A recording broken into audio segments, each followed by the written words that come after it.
Very good, very good afternoon to all my dear friends. Now today, बहुत ही important topic we are going to discuss, and that is differentiation. This topic is very important for the board exam point of view. क्यों important है? Because this topic carries 8 marks. 3 questions will be asked from this topic. 1 question for 1 marks, that is MCQ. 1 question is for 3 marks, and 1 question is for 4 marks. इतना ही नहीं होता, but this topic differentiation is very important for the MCT point of view. MSCT, if you want to apply for G, or if you want to apply for G, then this topic is quite important, because the question of 6 to 7 marks will come from last 2-3 years. Last 2-3 साल से कम 6 से 7 marks के question इस topic से आते ही आते हैं. आपको जी में अगर आपको अच्छा स्कोर करना है तो you have to have a good knowledge of differences. And believe my friends, this topic is very easy. It is very easy. Nothing difficult in this particular topic is. This topic is very easy, but just you have to focus a lot. You have to focus, then you will understand each and every point of this topic. Before starting this topic, I want to make it clear, if you will not understand any point at any particular time, you have to raise your hand, you have to ask your questions. After solving your doubts, we will proceed with the other topics.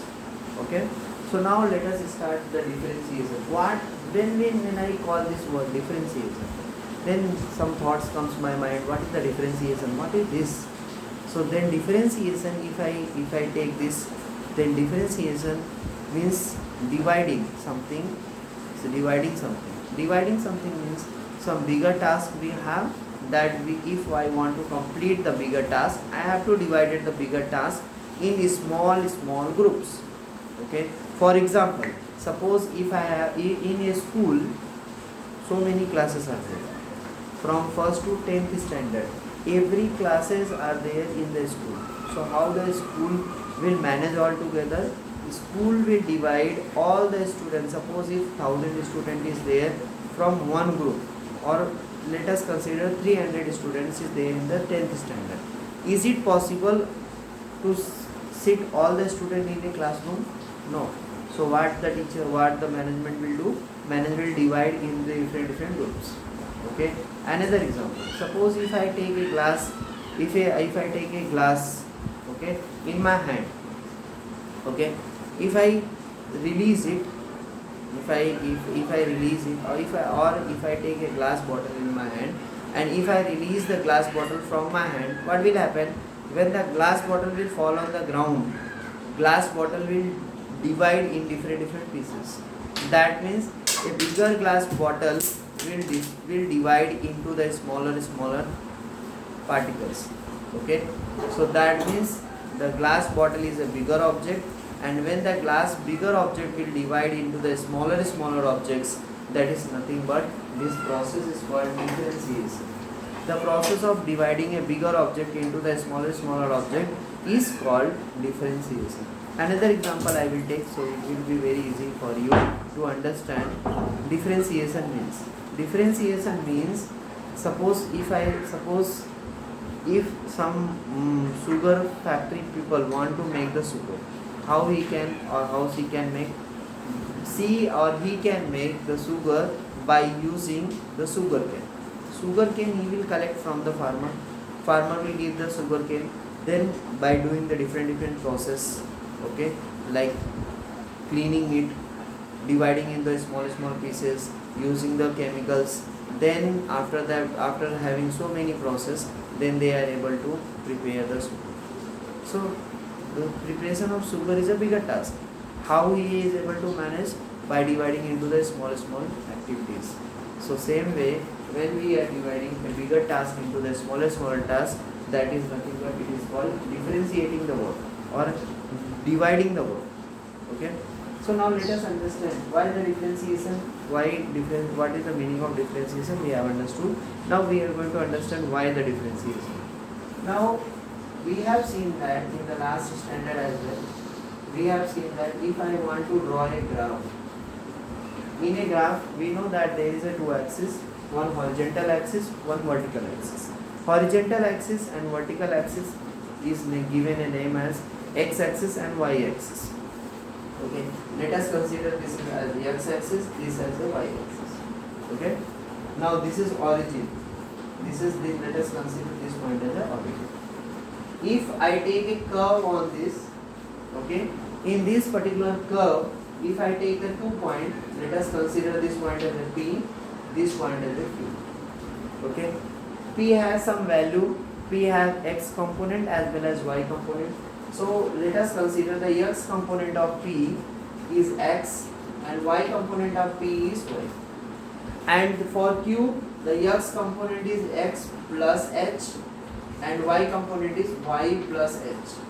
Okay, this is the value of Q. Now, if I want to find out the slope of this line PQ, if I want to find out the slope of this line segment PQ, how can I find out? We have learned in the last standard. In 10th standard, we have learned how to find out the slope when the 2 points are given. How to find out the slope? The slope of this line is nothing but it is x plus h. What is the formula? y2 minus y1 upon x2 minus x1. What is y2?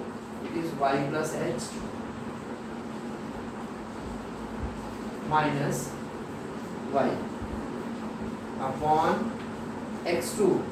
x2 is what? X plus h minus x. Okay, and slope I can write slope. Okay, is this is a slope. If I will get the, suppose if I want to take this point P Q, if I want to take this point Q and if I want to move it toward the origin. Okay, so what will I do? I will take the x axis as well as y axis and I will take it near to what? Near to origin. And if I solve this question, y plus h minus y upon x plus h minus x. So what remain? It remains that this is nothing but h upon h. This is nothing but it remains that h upon h. Okay. So this is nothing but if I write this, without solving, if I write, so then I can write function of y plus h minus function of y upon function of x plus h minus function of x. I can write. Okay, because you know that anything can be written. Suppose f is a number, and here if I want to write the function of f x, that is equal to y is the function of x. Okay, so here I can write all the components of y as well as all the components of x are the function of each. So suppose if I want to take the limit, if I want tends to 0, tends toward the origin. Okay, so then if I want to take the limit of this, then it becomes limit h tends to 0, f of y plus h minus f of y upon f of x plus h minus f of x. Can you recall from where we have learned? Yes, this is the first principle. This is the first principle of derivative. So there is a two methods to find out the values of any differentiation, by using this method, or we can use another formula method. Since you will see that this method is quite lengthy. Okay, so we are not going to use this method, we are going to use the formula method. Thank you. Have a good day.